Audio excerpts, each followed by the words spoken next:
বিশ্বব্যাপী জলবায়ু পরিবর্তনের ভয়াবহ প্রভাব ইতোমধ্যেই ছোট দ্বীপরাষ্ট্রগুলোর অস্তিত্বকে হুমকির মুখে ফেলে দিয়েছে। প্রশান্ত মহাসাগরের বুকে অবস্থিত ক্ষুদ্র দ্বীপরাষ্ট্র নারু তার অন্যতম উদাহরণ। সমুদ্রপৃষ্ঠের উচ্চতা বৃদ্ধির কারণে দেশটির অস্তিত্বই আজ প্রশ্নবিদ্ধ।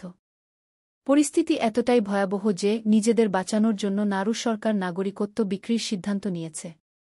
মাত্র ২১ বর্গকিলোমিটার আয়তনের নারু পৃথিবীর তৃতীয় ক্ষুদ্রতম দেশ। এক সময় ফসফেট খনিজ সম্পদের কারণে দেশটি অর্থনৈতিকভাবে সমৃদ্ধ হলেও বর্তমানে সেই সম্পদ প্রায় শেষ। ফসফেট খনি থেকে প্রাপ্ত অর্থ এক সময় নারুকে বিশ্বের অন্যতম ধনী করে তোলে, কিন্তু পরবর্তীতে সম্পদ শেষ হয়ে যাওয়ায় আর্থিক সংকট তৈরি হয়। পরিবেশ ধ্বংস, জলবায়ু পরিবর্তন, সমুদ্রের লবণাক্ততা বৃদ্ধি ও উষ্ণতা বৃদ্ধির ফলে দ্বীপটি আজ ডুবে যাওয়ার পথে।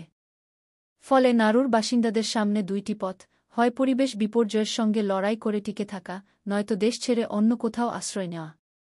এই প্রেক্ষাপটে নারু সরকার নাগরিকত্ব বিক্রির সিদ্ধান্ত নিয়েছে।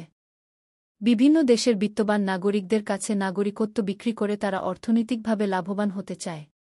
প্রতি নাগরিকত্বের জন্য সংগ্রহ করা হচ্ছে $১,৫০০০ থেকে $১,১৫,০০০ এর মাধ্যমে দেশটির অবকাঠামো উন্নয়ন ও জলবায়ু অভিযোজনের লক্ষ্যে প্রয়োজনীয় অর্থ সংগ্রহ করার পরিকল্পনা রয়েছে।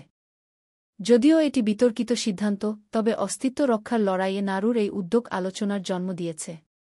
নারুর এই নাগরিকত্ব বিক্রির সিদ্ধান্ত শুধু তাদের নয়, বরং বিশ্ববাসীর কাছে জলবায়ু পরিবর্তনের বিপজ্জনক সতর্কবার্তা।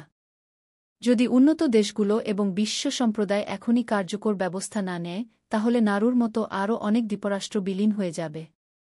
তাই নারুর এই সংকট আমাদেরকে জলবায়ু ন্যায্যতা ও বিশ্বব্যাপী সমন্বিত পদক্ষেপ গ্রহণের গুরুত্ব মনে করিয়ে দেয়।